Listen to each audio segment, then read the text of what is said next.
livro perdido dos Elohim. Olá, sou Francis Valad. Bem-vindos ao Holograma Histórico. Episódio 117. O mito da juventude eterna.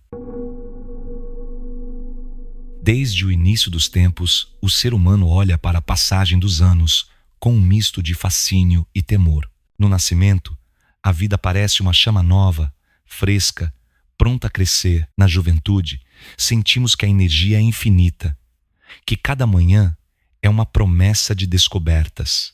Mas, à medida que os anos avançam, a matéria cobra tributo e as marcas do tempo aparecem como um lembrete de que a existência física é limitada. Nenhum mito exerceu tanto poder sobre a imaginação humana quanto o mito de deter o envelhecimento. Em todas as culturas antigas, há histórias de reis que buscavam fontes de água milagrosas, alquimistas que procuravam elixires, sacerdotes que prometiam rituais capazes de devolver a força perdida. Os egípcios falavam de Thoth, o escriba divino, que registrou segredos sobre a renovação da carne e da mente. Os gregos contavam que a deusa Aurora pediu aos deuses a juventude eterna para seu amado Titono, mas esqueceu de pedir a imortalidade, e ele acabou se tornando um velho eterno. Os chineses relatavam os imortais taoístas que viviam em cavernas ocultas, nutrindo-se apenas de névoas e respiração. Na tradição hebraica, Enoque e Elias são descritos como homens que não conheceram a morte. No imaginário medieval, os alquimistas sonharam com a pedra filosofal não apenas para transformar chumbo em ouro, mas para vencer a corrosão do tempo. E na modernidade, a busca continua nos laboratórios de genética, nos cosméticos, nos implantes e nas dietas, como se a ciência pudesse realizar o antigo sonho dos mitos. Entre as lendas mais persistentes está a de que haveria um código escondido nas pirâmides do Egito. A ideia de que Thoth, ou Thoth, teria deixado instruções secretas para reverter a idade biológica seduz o coração humano há séculos. Nos últimos anos, vídeos e livros reapresentaram essa narrativa, contando histórias de pessoas comuns que, ao seguir rituais supostamente antigos, teriam recuperado a vitalidade e a aparência de décadas atrás. É uma narrativa sedutora, sobretudo em um tempo em que a longevidade se tornou produto de mercado. Mas aqui, no holograma histórico, não nos contentamos com promessas ou folclore. Perguntamos: onde termina o mito e onde começa a história? Que elementos são simbólicos? Quais são psicológicos? E quais têm algum respaldo científico? E, mais fundo ainda, perguntamos: por que a humanidade se agarra com tanta força a esse sonho? Talvez, por trás de cada conto sobre fontes milagrosas, esteja a intuição de que fomos feitos para mais do que nascer e decair. Talvez a juventude eterna seja menos sobre rugas e mais sobre a memória perdida de um estado original, aquilo que os Elohim chamaram de corpo glorificado. Neste episódio, vamos atravessar o véu que separa a imaginação popular da investigação. Vamos ouvir as vozes dos mitos antigos, observar os experimentos modernos e penetrar nos símbolos que sugerem que a idade é também uma construção da consciência. Falaremos do corpo que envelhece, mas também do espírito que permanece. Falaremos de Thoth, dos alquimistas e dos cientistas que buscam a mesma centelha sob linguagens diferentes. E, acima de tudo, questionaremos a crença de que o tempo é senhor absoluto do ser humano. Prepare-se. O mito da juventude eterna pode não ser um segredo escondido em papiros esquecidos, mas um espelho que revela a nossa própria sede de plenitude. É por esse espelho que atravessaremos agora. Capítulo 1. O desejo que nunca envelhece. A história da juventude eterna começa antes de haver escrita. Antes que as civilizações erguessem templos ou pirâmides, o ser humano já enterrava seus mortos com amuletos e tinturas, tentando preservar algo que se desfazia com o tempo. Entre ossos e pedras, A arqueologia encontra sinais de que os povos mais antigos já procuravam formas de retardar a velhice e prolongar a vida. No fundo das cavernas, pigmentos vermelhos cobriam os corpos de caçadores, como se o sangue pintado pudesse manter acesa a força vital. Nas margens do Nilo, a cosmética deixou de ser mera vaidade para tornar-se ritual. Ungüentos, perfumes e resinas eram usados não só para embelezar, mas para conservar o corpo contra a decomposição. O desejo de deter a passagem do tempo não nasceu do luxo, nasceu do medo da perda. Cada rugosidade na pele lembrava que a carne não era eterna, e cada morte lembrava que a vida era um sopro que se apaga. Os mitos surgiram como respostas simbólicas a essa angústia. Na Suméria, Gilgamesh empreendeu uma jornada para encontrar a planta da imortalidade. Entre os gregos, as Hespérides guardavam um jardim onde cresciam frutos dourados capazes de dar vigor divino a quem os provasse. Na Índia védica, a palavra Amrita designava o néctar dos deuses, a essência que detém a corrupção da matéria. Em todos esses relatos ecoa a mesma pergunta: seria possível ao ser humano escapar do desgaste imposto pelo tempo? O Egito Antigo deu a essa pergunta uma forma singular. Lá, a morte era compreendida não como fim, mas como transição. Por isso, o corpo deveria ser preservado para servir de âncora à alma no além. A mumificação foi uma tentativa de manter intacta a morada do espírito. Thoth, ou Thoth, como os gregos o chamaram, foi inscrito nas lendas como escriba divino, guardião das contas do tempo e da palavra criadora. Na imaginação esotérica posterior, ele tornou-se aquele que conheceria os ritmos ocultos da vida e da morte. Séculos depois, textos atribuídos a Hermes Trismegisto falariam da tábula esmaradina, prometendo revelar leis da natureza capazes de transmutar não só metais, mas a própria condição humana. Essas tradições misturaram-se à alquimia medieval, que sonhou com a pedra filosofal e o elixir da longa vida. No entanto, por trás de fórmulas e metáforas, guardava-se um sentido espiritual. A juventude que se buscava não era apenas do corpo, mas da alma, que precisa permanecer maleável para receber luz. Mesmo a ciência, que nasceu para libertar-se do mito, herdou essa busca. Nos laboratórios modernos, fala-se em telômeros, células-tronco e reparo genético, como se cada novo termo fosse outra chave para abrir a mesma porta que os alquimistas tentaram forçar. Há algo constante nessa linha de esforço humano: o desejo de permanecer no estado de começo. Ser jovem, no imaginário coletivo, não é só ter pele lisa ou músculos fortes.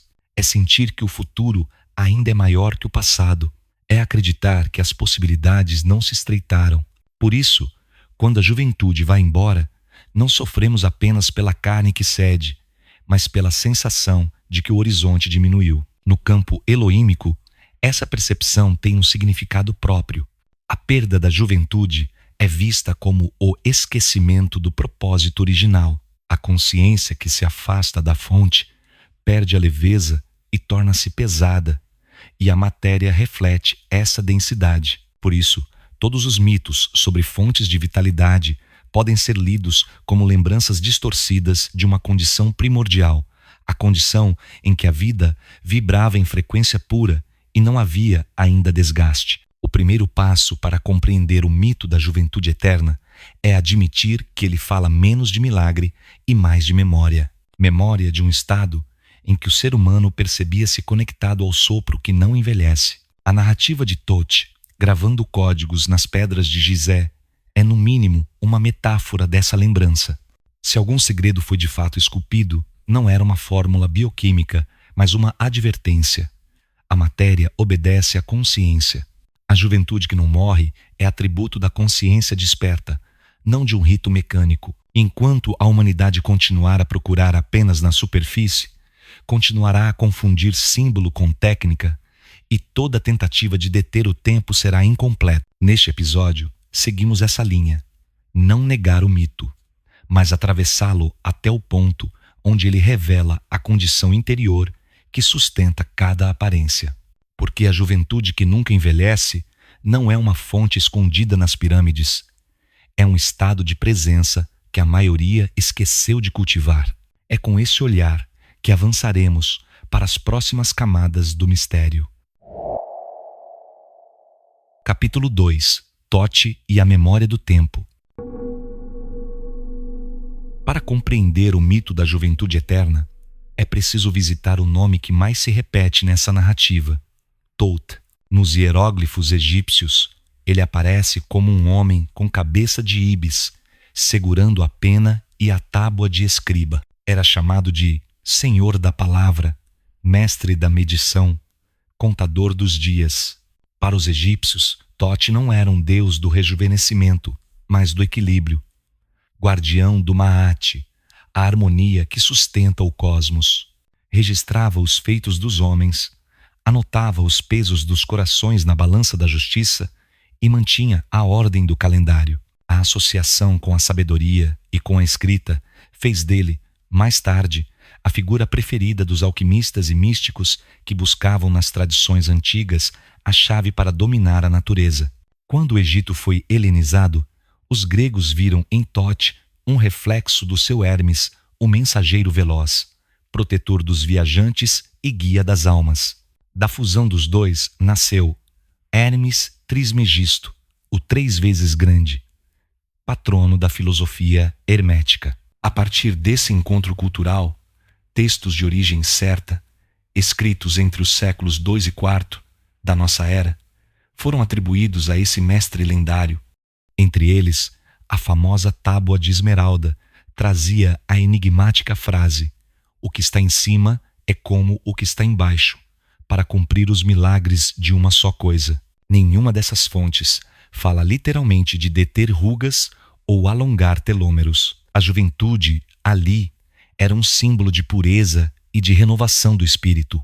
O alquimista medieval, ao sonhar com a pedra filosofal, não buscava apenas ouro. Buscava a reintegração do ser humano ao estado primordial, incorruptível. Porém, a imaginação popular transformou a metáfora em promessa física. Nasceram lendas sobre um elixir capaz de suspender a morte, sobre papiros secretos enterrados com sacerdotes de Thoth, sobre técnicas respiratórias perdidas que poderiam reacender a vitalidade. Nenhuma dessas alegações encontra respaldo arqueológico. Não há inscrição nas pirâmides de Gizé que descreva protocolos de reversão biológica. As chamadas Tábuas de Esmeralda não são monumentos egípcios. São textos esotéricos greco-alexandrinos. Mesmo assim, a persistência desse imaginário revela algo mais profundo do que fraude ou fantasia.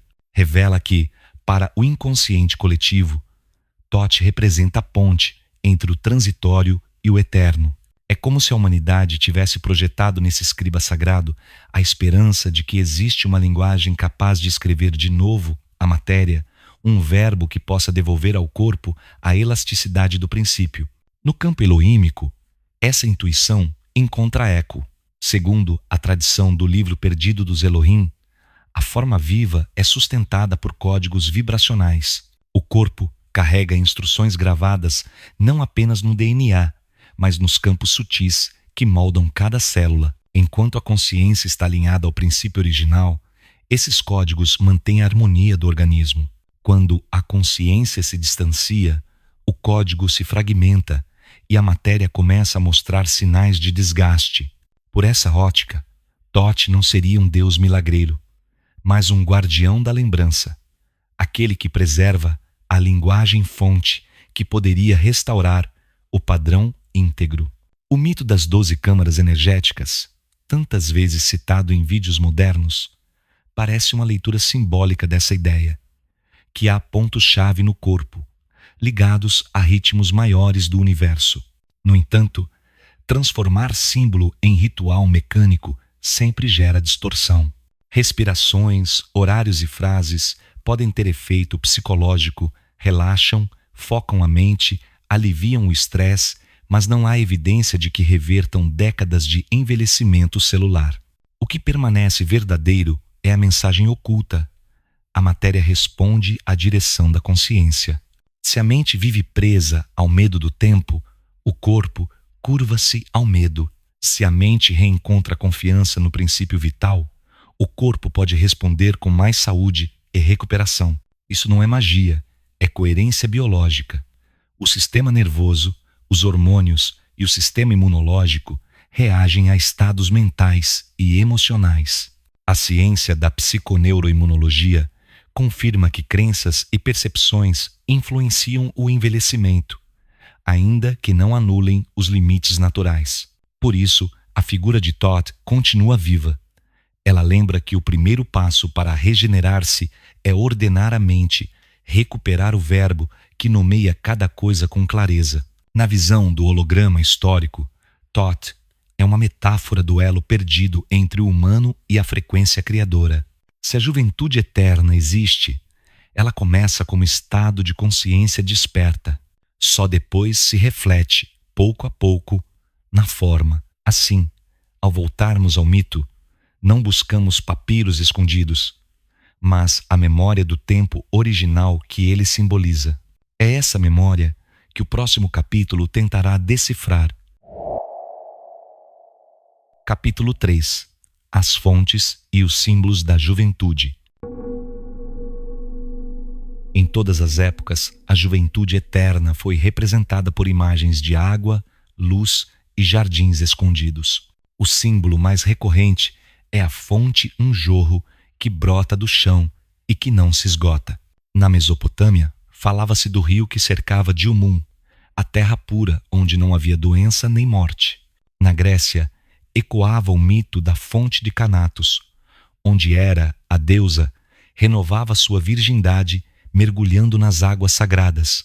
Muito depois, exploradores europeus acreditaram que existia uma fonte da juventude no Novo Mundo, associando-a à lenda de Ponce de León. A água corre como linha comum nessas histórias, porque a água é símbolo da vida que circula e não se fixa. Assim como a nascente se renova continuamente, a juventude era vista como um estado de fluxo, onde nada se estagna. Outro símbolo constante é o jardim fechado. Os textos antigos falavam de hortos escondidos em ilhas distantes, guardados por serpentes ou dragões, onde cresciam frutos capazes de devolver a vitalidade. Esses jardins são metáforas do espaço interior, um lugar preservado dentro de cada ser, onde a seiva ainda é pura e pode nutrir a forma externa. Quando a tradição hermética menciona hortos conclusos, fala do coração intacto que conserva a centelha do princípio. Já a luz dourada aparece em tradições do Oriente e do Ocidente. Budistas descrevem a aura dos seres iluminados como um halo brilhante.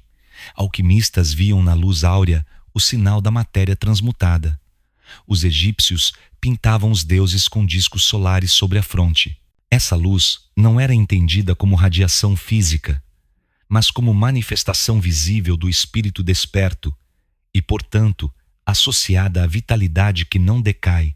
Esses símbolos atravessaram fronteiras geográficas e religiosas porque falam a uma camada profunda da psique.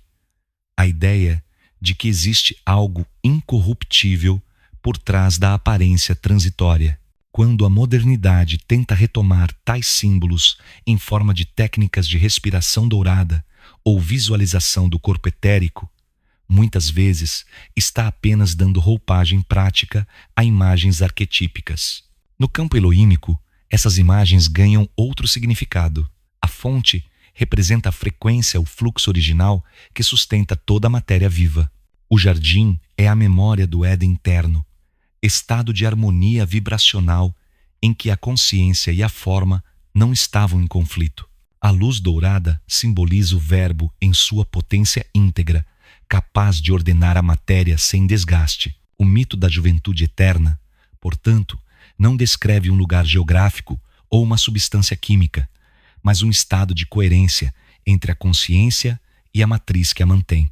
A perda dessa coerência é o que as tradições chamaram de queda. quando o ser humano se afastou do ritmo do princípio criador e entrou em desacordo com o seu próprio corpo. Por isso, todas as tentativas externas de capturar a juventude, beber de fontes, colher frutos raros, misturar poções, são apenas símbolos do verdadeiro retorno, a reconciliação interior. Mesmo a ciência moderna, quando fala de homeostase, descreve essa mesma busca por coerência. Um organismo jovem é aquele que consegue equilibrar continuamente os fluxos internos, apesar das agressões externas. Na mitologia egípcia, Thoth era visto como mediador desse equilíbrio, o escriba que anotava cada variação do pulso do universo. Por essa razão, tradições posteriores imaginaram que ele teria deixado um código para restaurar o ritmo certo. Quando lido como metáfora, esse código pode ser entendido como a lembrança de práticas que mantêm a mente em estado de atenção e reverência, estados que a neurociência associa hoje a menor estresse oxidativo e maior imunidade. Não são milagres, são efeitos de um modo de viver mais próximo da calma do jardim e do fluxo da fonte. A juventude, nessa perspectiva, não é uma posse, mas uma postura diante do tempo.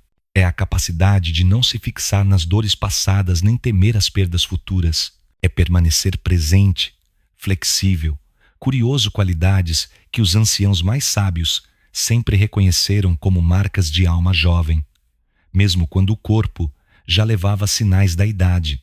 O mito, então, guarda um ensinamento prático. A juventude que procuramos nas águas externas pode ser cultivada pela maneira como respiramos, sentimos e pensamos. Essa é a chave que os símbolos oferecem quando cessamos de tomá-los ao pé da letra. E é esse deslocamento de olhar do literal para o simbólico que abre caminho para entender por que a promessa da juventude eterna reaparece a cada geração. Porque a cada geração, a humanidade precisa recordar que não se resume ao desgaste do corpo. Na visão elohímica, esse recordar é parte do processo de restauração do corpo glorificado, não como milagre súbito, mas como ressonância entre as camadas sutis e a forma visível. No próximo capítulo, mergulharemos nos ecos científicos dessa antiga esperança. Como a biologia moderna explica o envelhecimento e até onde já se aventurou na tentativa de revertê-lo. Capítulo 4. A ciência do envelhecimento e a promessa da reversão. O mito da juventude eterna encontrou na ciência contemporânea um novo palco. Nas últimas décadas, laboratórios de genética, biotecnologia e medicina regenerativa começaram a investigar, com instrumentos modernos, perguntas que soavam antes como alquimia. Por que envelhecemos? E se é possível retardar ou reverter esse processo? Para compreender a dimensão dessa busca, é preciso lembrar que o envelhecimento não é uma doença isolada, mas um conjunto de alterações que afetam todos os sistemas do corpo ao longo do tempo. Entre as teorias mais aceitas está a teoria do encurtamento dos telômeros. Telômeros são pequenas estruturas de DNA repetitivo que protegem as extremidades dos cromossomos. A cada divisão celular, esses segmentos encurtam um pouco. Quando chegam a um ponto crítico, a célula perde a capacidade de se dividir com eficiência e entra em senescência. Esse fenômeno foi descrito nos anos 1960 por Leonard Hayflick e, desde então, tornou-se um marcador de envelhecimento biológico. Outra frente de pesquisa é a epigenética, o conjunto de marcas químicas que liga ou desliga genes sem alterar a sequência do DNA. Essas marcas mudam com a idade, com o ambiente, com a dieta, com o estresse. Estudos mostraram que traumas emocionais e ambientes hostis aceleram padrões epigenéticos associados à inflamação e ao envelhecimento precoce. É nesse ponto que nomes como Bruce Lipton aparecem. Embora muitas de suas interpretações sejam controversas, a base factual de que fatores externos influenciam a expressão genética é reconhecida pela biologia. No entanto, isso não significa que a mente possa, por mera força de pensamento, reverter décadas de envelhecimento, como alegam narrativas esotéricas. Um dos pesquisadores mais citados nessa área é David Sinclair, da Universidade de Harvard. Ele estuda enzimas chamadas sirtuínas e moléculas como NAD+, que participam do reparo do DNA e do metabolismo celular. Seus experimentos em animais mostraram que aumentar a atividade dessas vias pode prolongar a saúde e, em alguns casos, a vida dos organismos. Em 2020, Sinclair publicou resultados indicando que, em camundongos, foi possível reprogramar células do nervo óptico usando fatores genéticos para restaurar parcialmente a juventude funcional dessas células. São avanços notáveis, mas ainda distantes de qualquer aplicação segura em humanos. A medicina regenerativa também pesquisa células-tronco, capazes de diferenciar-se e substituir tecidos danificados e senolíticos, drogas que eliminam células senescentes que inflamam os tecidos.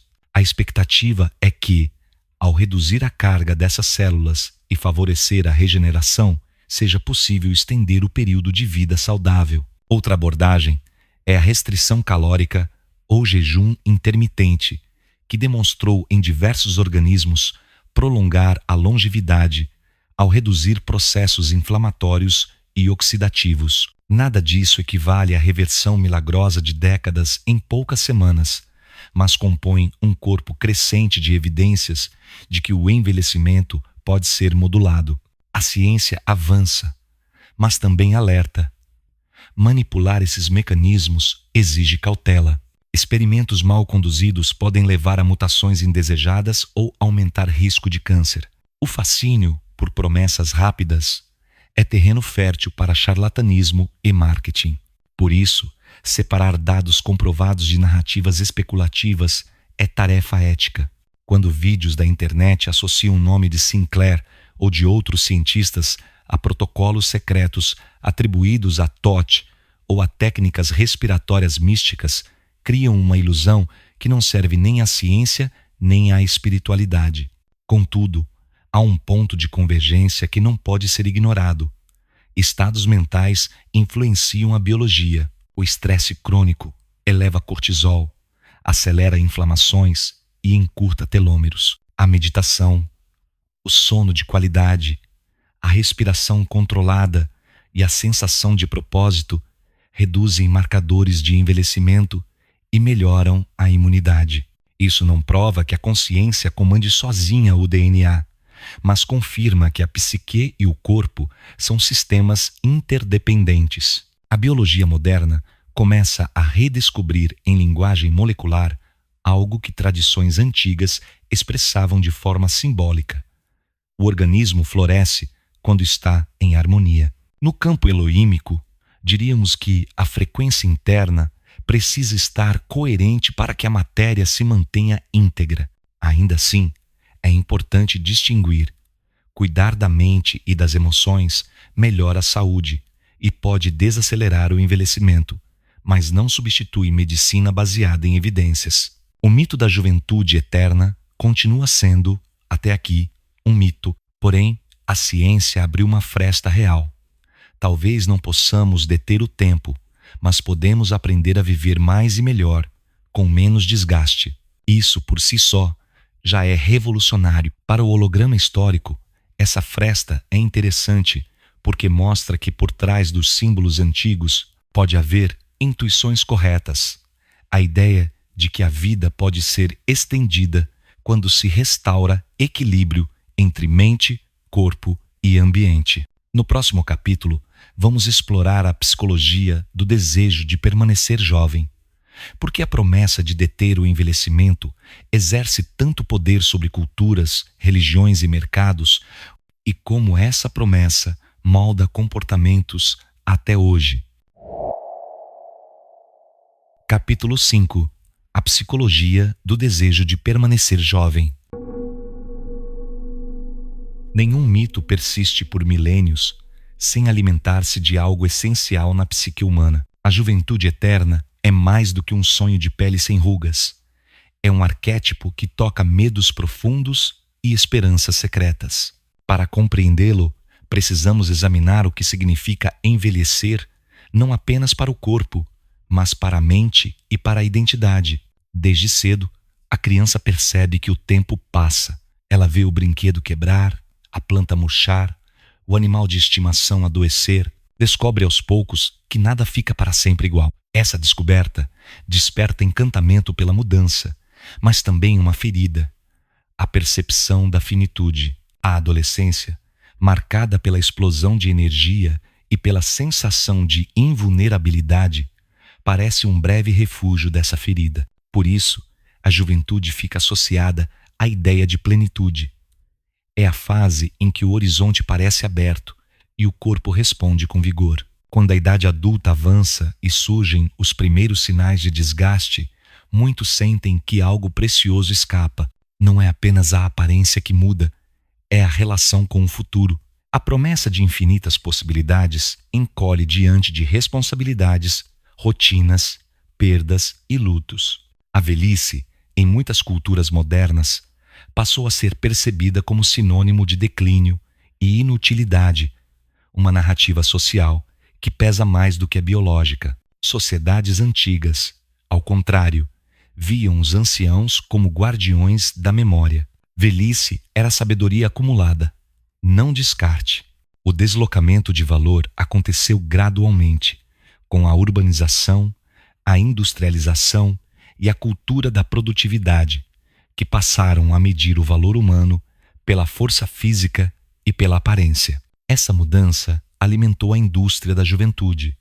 Cosméticos, cirurgias, dietas, exercícios, terapias.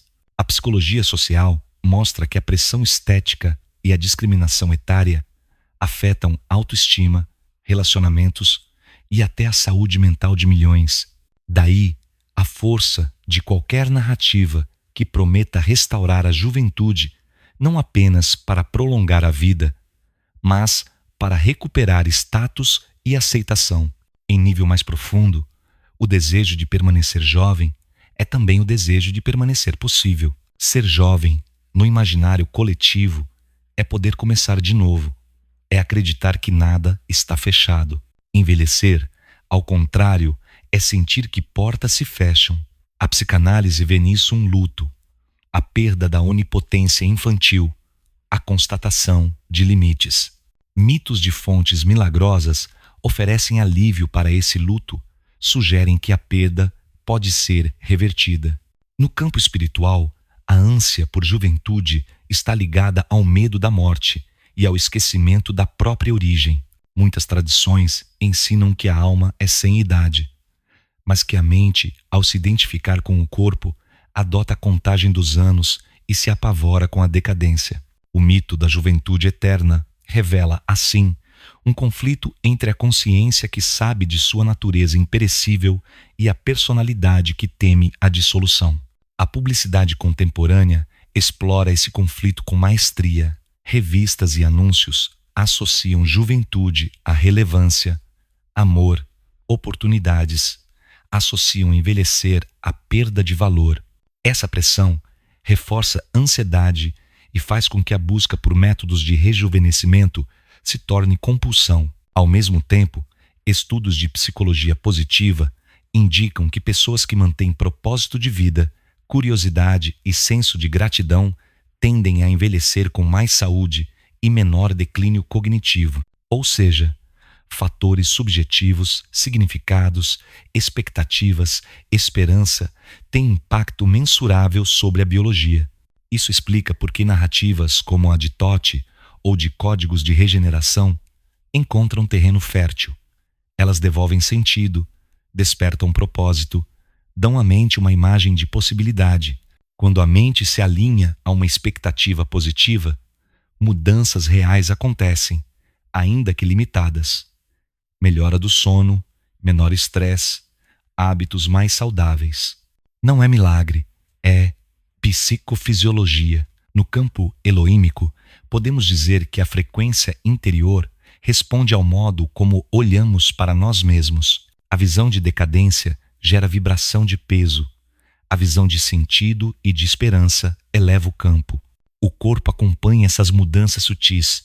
Por isso, falar de juventude eterna sem examinar a psicologia do desejo é falar pela metade.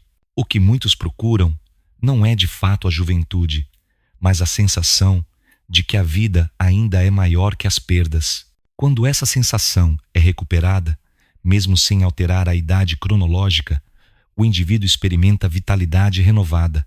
O holograma histórico entende que abordar o mito com honestidade exige acolher essa dimensão, reconhecer o valor da juventude interior como estado de espírito e questionar a tirania cultural que reduz o ser humano à aparência. No próximo capítulo, veremos como o mito foi explorado como poder e comércio, desde sacerdotes antigos que prometiam bênçãos em troca de oferendas, até a indústria bilionária da longevidade que molda economias e políticas atuais.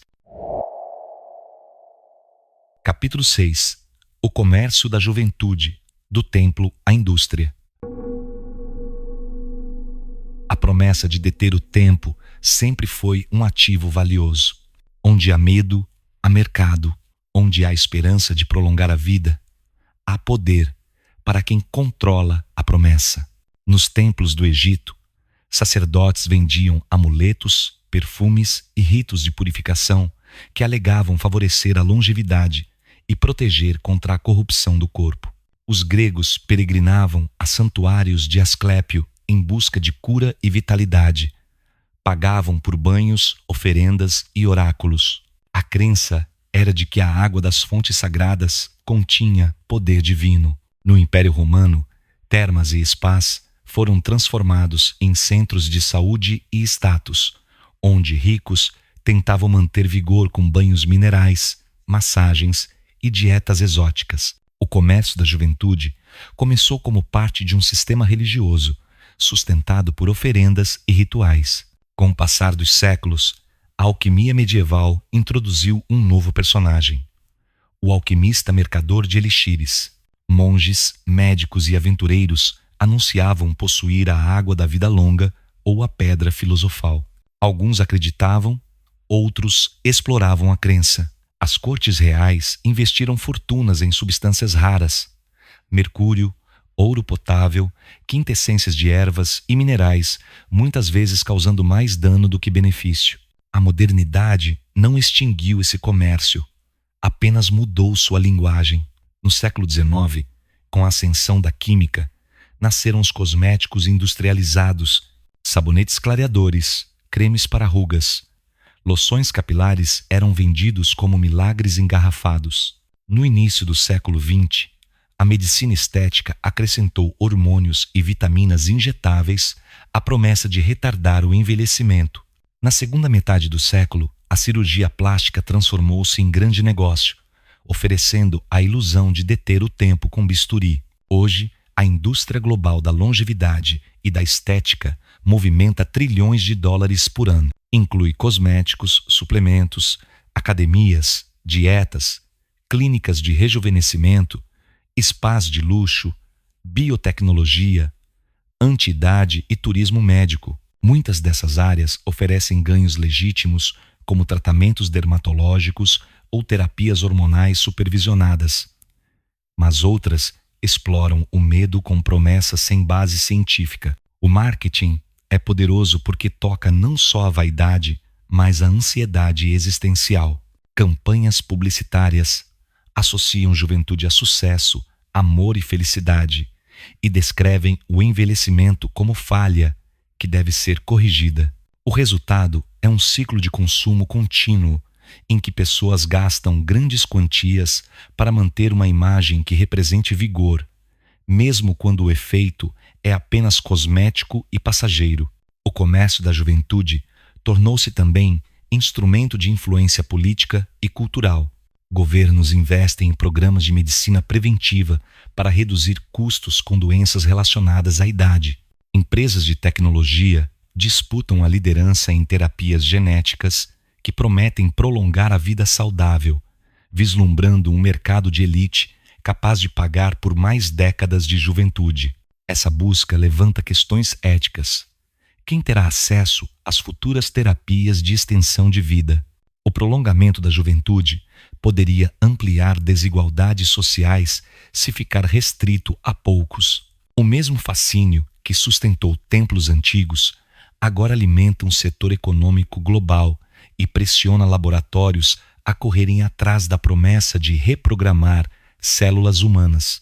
No campo eloímico, é possível interpretar esse fenômeno como desvio do símbolo. O anseio legítimo por harmonia e vitalidade foi capturado por sistemas de lucro que oferecem substitutos superficiais para uma busca interior.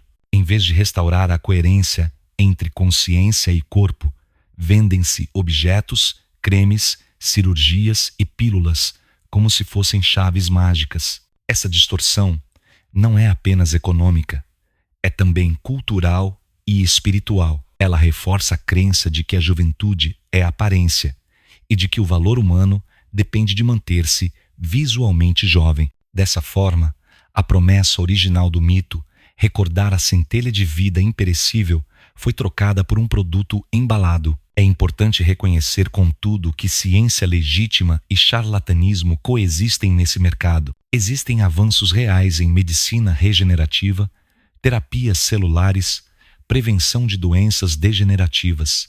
Separar o que é evidência do que é propaganda é um desafio que exige educação crítica da população.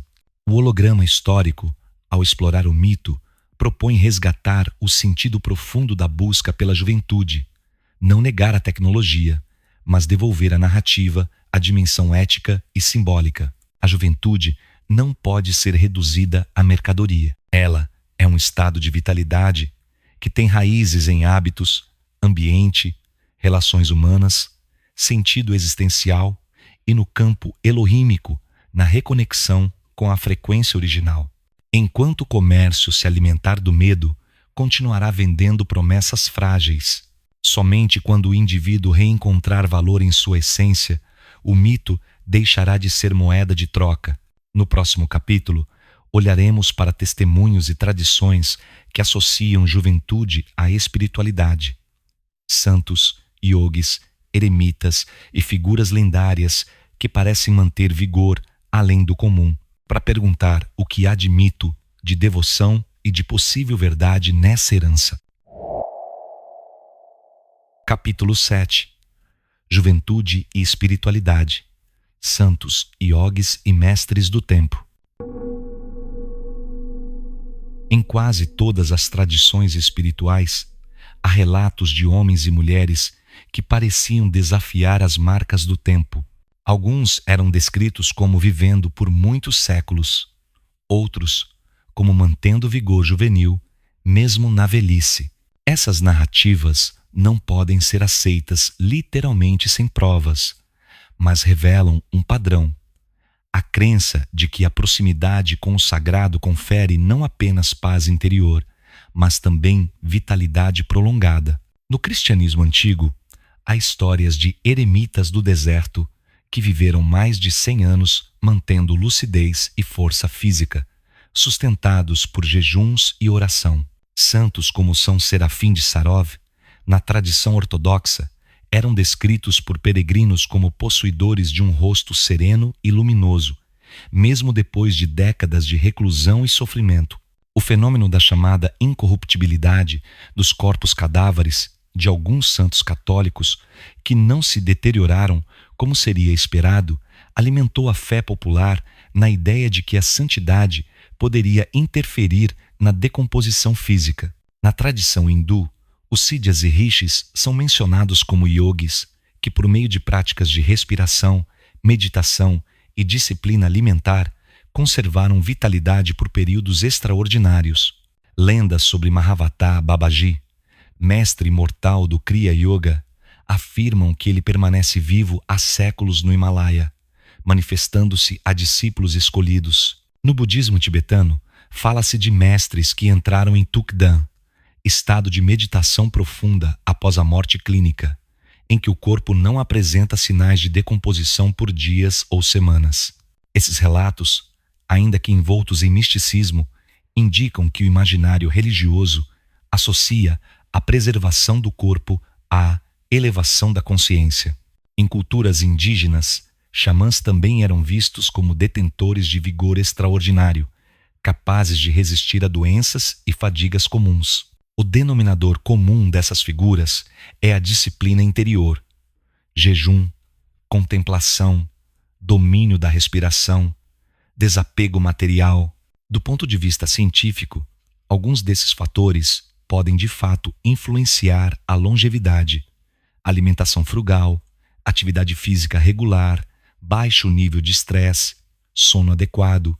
Mas, na narrativa espiritual, esses hábitos são apenas reflexo de um estado mais profundo, a sintonia com uma força vital que transcende a fisiologia. No campo elohímico, poderíamos dizer que essas figuras mantinham a frequência alinhada ao ritmo original da criação, permitindo que o corpo físico permanecesse mais estável e menos sujeito a desgastes acelerados. Ainda assim, é preciso distinguir entre relatos lendários e evidências documentadas. A maioria das histórias sobre imortalidade de yogis e santos foi transmitida por tradição oral ou por crônicas devocionais, sem comprovação independente. Não há registros históricos sólidos de seres humanos vivendo vários séculos. A juventude extraordinária atribuída a eles serve, sobretudo, como símbolo do poder do espírito sobre a matéria. Ela comunica que quando a consciência se harmoniza, a vida floresce e se prolonga não como mágica, mas como fruto de ordem interior. Também é notável que essas figuras, quando descritas como jovens ou luminosas, não buscavam a aparência por vaidade. Sua juventude era percebida como consequência natural de uma vida dedicada a servir, contemplar e purificar intenções. Isso sugere que o mito da juventude eterna se mantém vivo não só pela promessa estética, mas por um anseio mais profundo: a intuição de que a corrupção do corpo acompanha a corrupção da mente e que a integridade do ser poderia refletir-se no estado físico. Psicologia e neurociência modernas reconhecem a influência de estados meditativos sobre marcadores de envelhecimento, redução de inflamação, equilíbrio hormonal, maior regeneração celular. Não é eternidade, mas é um indicativo de que a vida interior altera ritmos biológicos. Esse dado aproxima o discurso espiritual do discurso científico, ainda que por caminhos diferentes. O holograma histórico, ao apresentar essas histórias, convida o público a olhar além do sensacionalismo. É menos relevante provar que alguém viveu 200 anos do que compreender o que essas narrativas nos dizem sobre a relação entre mente, propósito e corpo.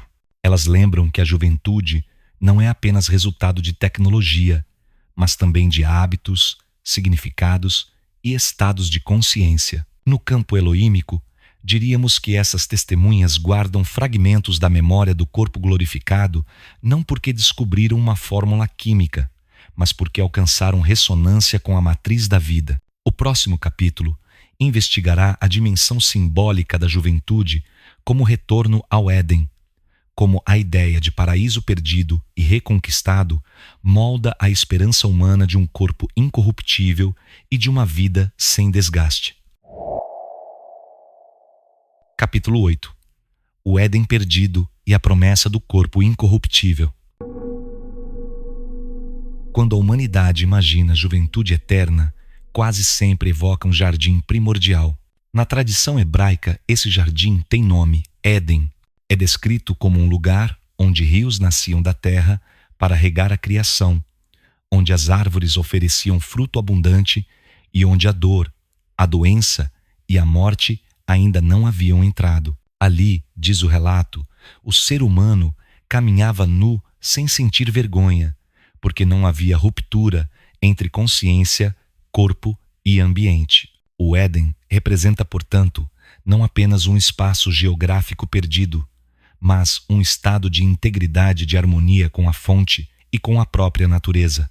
Quando se fala em queda, fala-se na perda dessa integridade. O corpo, que antes era sustentado por uma vibração íntegra, passou a estar sujeito à fadiga, ao desgaste e à corrupção. A juventude eterna que os mitos perseguem é, nesse sentido, o eco de uma memória ancestral, o anseio de voltar a um estado em que a vida não se gastava em luta contra o ambiente ou contra si mesma. No cristianismo, a promessa da salvação inclui a ideia de corpo glorificado, um corpo que após a ressurreição não se corrompe mais e não sofre decadência. O apóstolo Paulo, na primeira carta aos Coríntios, escreveu: "O que é semeado corruptível ressuscita incorruptível. O que é semeado fraco ressuscita em poder." Essa esperança manteve viva, por séculos, a expectativa de que a história humana não termina na decrepitude, mas reencontra sua forma plena. No islamismo, o paraíso também é descrito como jardins irrigados, cheios de sombra fresca e frutos perenes, onde os justos desfrutam vigor sem envelhecer. No hinduísmo, a noção de Satya Yuga, a Era de Ouro, descreve uma humanidade que vivia muito mais tempo em harmonia com a ordem cósmica. Essas imagens de retorno a um estado de plenitude revelam um traço comum: a intuição de que o envelhecimento não é o destino original, mas uma consequência de ruptura. Do ponto de vista psicológico, podemos ver nelas uma narrativa de saudade do início, um mito que expressa a nostalgia por um tempo em que a vida parecia inteira. No campo elohímico, entende-se que a frequência do Éden era a vibração coerente entre consciência e matéria. Enquanto essa coerência foi mantida, o corpo era sustentado pela própria fonte, sem desgaste. Quando a consciência se fragmentou, perdeu-se a ressonância e a matéria começou a sofrer entropia. Assim, a promessa do corpo incorruptível é, em essência, a promessa de reintegração, de recuperar a sintonia perdida. Por isso, o mito da juventude eterna aparece como sinal dessa reconciliação. Não se trata apenas de manter a aparência jovem, mas de curar a cisão entre espírito e corpo. A iconografia cristã dos santos glorificados, que irradiam luz e não sofrem corrupção, pode ser vista como herdeira dessa mesma ideia. Luz e vida são inseparáveis quando a ligação com a fonte é restaurada. Nas tradições esotéricas ocidentais, essa busca foi expressa como a obra alquímica, cujo estágio final, a rubedo, simboliza a fusão do espírito com a matéria, gerando um corpo de luz. No hermetismo, fala-se do homem de ouro, que emerge quando o ser inferior é purificado e reintegra-se à unidade. Todos esses símbolos apontam para uma esperança de retorno ao estado adâmico, em que a carne não mais se corrompe porque vibra em concordância com o verbo que a criou. Mesmo a ciência, com suas pesquisas sobre reparo genético e regeneração de tecidos, ecoa inconscientemente esse impulso: corrigir os erros que se acumulam com o tempo e restaurar a integridade do organismo. A diferença é que, enquanto o mito vê a causa da decadência na ruptura espiritual, a biologia a vê na acumulação de danos celulares. Talvez ambas descrevam faces de um mesmo fenômeno em linguagens distintas: desalinhamento entre padrão e forma. A nostalgia do Éden não deve ser lida apenas como desejo de conforto, mas como indício de que a consciência humana guarda a memória de um padrão de vida mais íntegro. O risco é transformar essa lembrança em fuga, esperar um milagre externo ou um paraíso físico que dispense o trabalho interior de reconciliação. O holograma histórico procura interpretar esses símbolos sem negar sua força. Reconhece que a imagem do jardim perdido continua a guiar a imaginação humana porque toca algo verdadeiro, o chamado à unidade. No contexto elohímico, a juventude eterna é vista como consequência desse retorno. Quando a mente se reconcilia com a fonte, o corpo gradualmente reflete essa paz, ainda que limitado pelas leis físicas atuais. Esse entendimento nos conduz ao próximo passo: como, no presente, podemos cultivar sinais dessa reconciliação, mesmo sem esperar milagres, e como práticas de saúde, escolhas de vida e estados de consciência podem trabalhar juntos para prolongar não apenas os anos, mas a qualidade de cada ano. É esse diálogo entre prática cotidiana e mito que exploraremos no próximo capítulo. Capítulo 9. Entre mito e prática. Hábitos que sustentam a vitalidade. O mito da juventude eterna tem fascinado reis, sacerdotes, cientistas e sonhadores. Mas, para a maioria das pessoas, o que define a experiência do tempo é o cotidiano, a forma como dormimos, respiramos, nos alimentamos, nos relacionamos e lidamos com o estresse. É nesse terreno, aparentemente simples, que se escondem os verdadeiros sustentáculos da vitalidade. Ao longo da história, comunidades conhecidas pela longevidade como os habitantes de Okinawa, no Japão, de Icária, na Grécia, de Nicoya, na Costa Rica, ou os Hunza, nas montanhas do Himalaia, não dependiam de elixires secretos, nem de rituais esotéricos. Eles viviam de modo que favorecia equilíbrio natural, alimentação baseada em plantas frescas, grãos e peixes, trabalho físico moderado, forte laço comunitário, propósito de vida claro, descanso adequado, contato diário com a terra e a luz do sol. A ciência moderna reconhece que esses fatores reduzem inflamações crônicas, estabilizam hormônios e fortalecem a resposta imunológica, elementos cruciais para desacelerar o envelhecimento. Práticas como sono regular, atividade física moderada, dieta rica em fibras, antioxidantes e baixo consumo de ultraprocessados, hidratação abundante e exposição à luz natural agem em nível celular. Elas influenciam a regulação dos relógios biológicos, mantêm os telômeros por mais tempo e ajudam a reparar danos do DNA. Além disso, a gestão do estresse tornou-se um dos maiores diferenciais entre envelhecer de forma saudável ou acelerar a degeneração. O estresse crônico eleva níveis de cortisol, aumenta a inflamação e compromete a imunidade. Técnicas simples de respiração consciente, meditação, oração silenciosa, caminhadas em ambientes naturais e contato social positivo são capazes de baixar esse nível de alerta contínuo e favorecer recuperação do organismo. No campo eloímico, diríamos que tais práticas ajudam a manter a frequência interna coerente. Quando a mente se apazigua, o corpo responde como um instrumento afinado. Ainda que não revertam décadas, essas mudanças sustentam vitalidade perceptível, maior energia, clareza mental, sono profundo e sistema imune mais resiliente. Outro pilar é o sentido de propósito. Pesquisas em psicologia da saúde indicam que indivíduos que cultivam objetivos significativos vivem mais e melhor.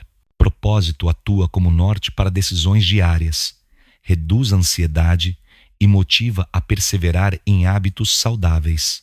As comunidades mais longevas costumam manter ritos de passagem, festividades e papéis claros para pessoas idosas, permitindo que continuem sentindo-se úteis e integradas. No nível simbólico, isso corresponde a manter acesa a chama da juventude interior, aquela sensação de que ainda há por que levantar-se a cada manhã. A juventude, vista assim, não depende de cosméticos nem de riqueza, mas da qualidade do vínculo consigo mesmo, com os outros e com o mundo. O holograma histórico reconhece que a prática cotidiana é a ponte entre mito e realidade. Sem ela, qualquer discurso sobre retorno ao Éden ou sobre corpo incorruptível fica no plano das ideias. É preciso encarnar os símbolos no ritmo diário, comer, mover-se, descansar e pensar de forma que reflita a harmonia almejada. O erro comum é buscar na prática uma fórmula mágica, esquecendo que a prática é sobretudo constância. Um sono recuperador por anos vale mais do que um retiro ocasional de luxo. Uma caminhada diária vale mais do que meses de inatividade seguidos por exercícios extremos. Esses hábitos não eliminam os limites naturais da biologia, mas preservam por mais tempo a reserva funcional do organismo, a capacidade de reagir a a doenças, estresses e mudanças ambientais. No campo elohímico, seriam vistos como maneiras de manter o corpo em ressonância com a frequência original, prevenindo distorções que resultam em desgaste precoce. Assim, o mito da juventude eterna deixa de ser promessa distante e torna-se inspiração prática. Recordar que cada escolha simples participa do desenho da nossa vitalidade futura. É importante frisar que nenhuma dessas práticas substitui cuidados médicos adequados. Pelo contrário, elas os complementam e reduzem riscos de doenças crônicas. A ponte entre mito e prática se revela, então, no cuidado diário com o que é elementar. Essa compreensão prepara o terreno para o último passo desta travessia: perguntar por que, apesar de todo o conhecimento acumulado, o mito da juventude eterna continua a nos seduzir e qual mensagem ele carrega para o futuro da humanidade. É isso que investigaremos no próximo capítulo: o significado mais profundo do mito no século XXI e seu papel como espelho do desejo humano de transcender o tempo.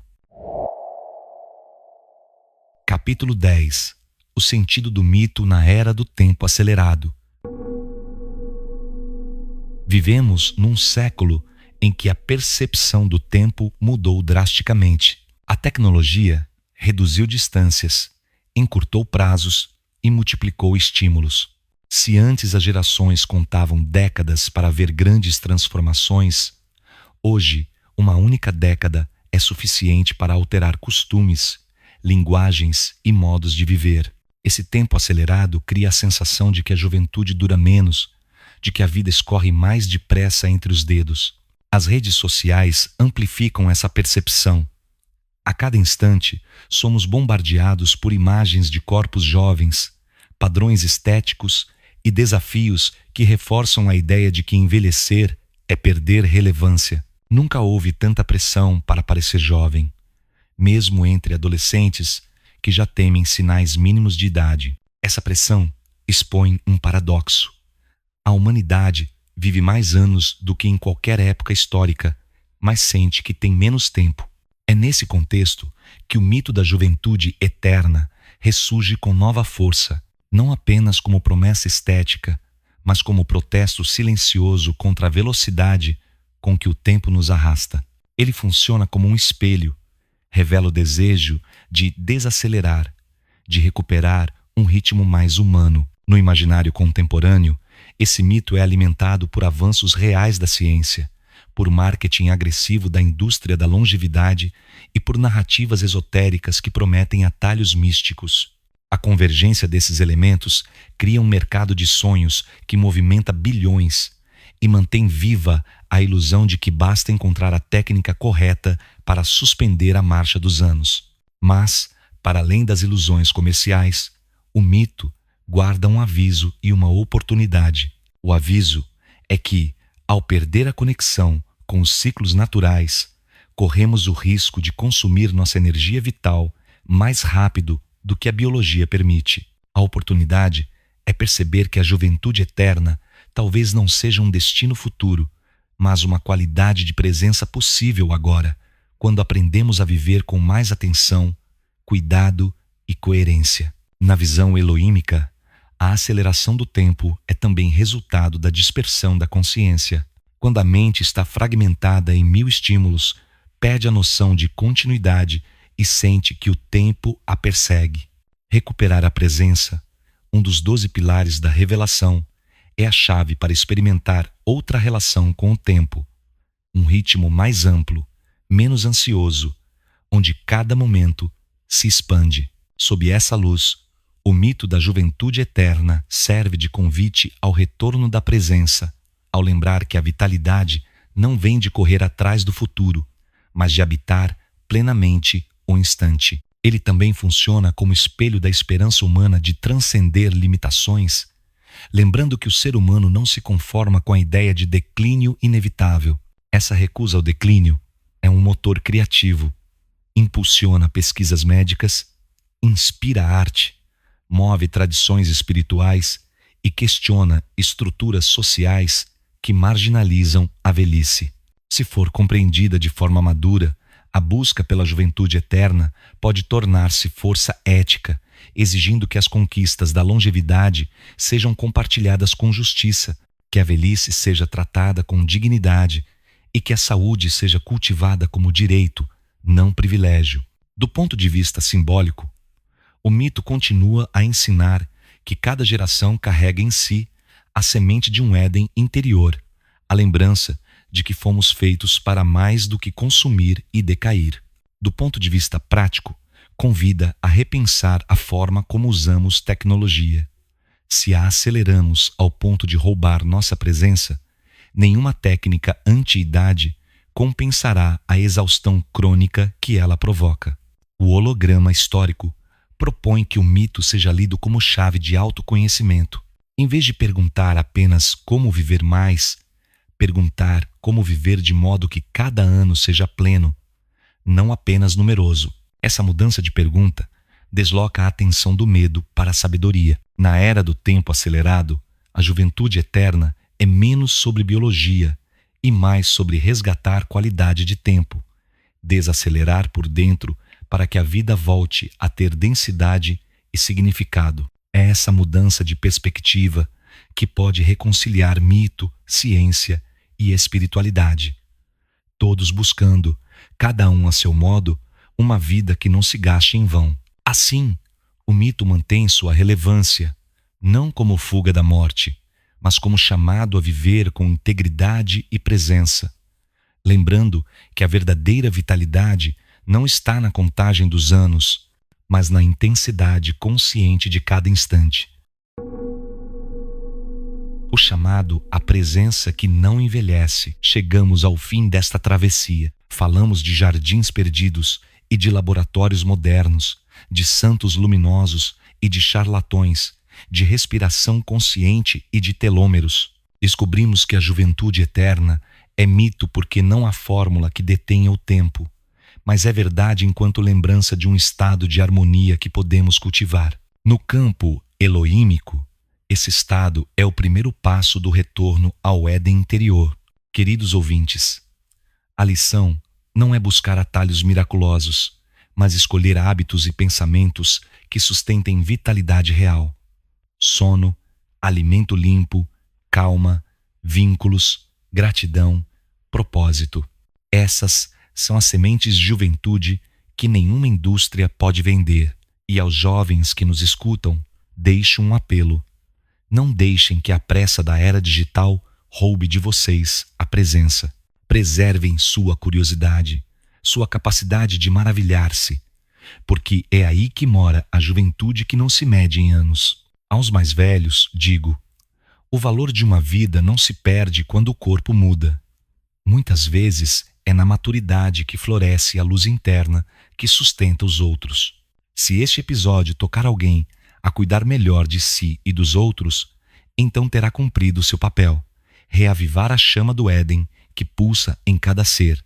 Que compartilhem esta mensagem com quem está em formação, jovens, adolescentes, aqueles que ainda aprendem a olhar o mundo para que cresçam, sabendo que a vitalidade não está à venda, mas nasce de como se vive.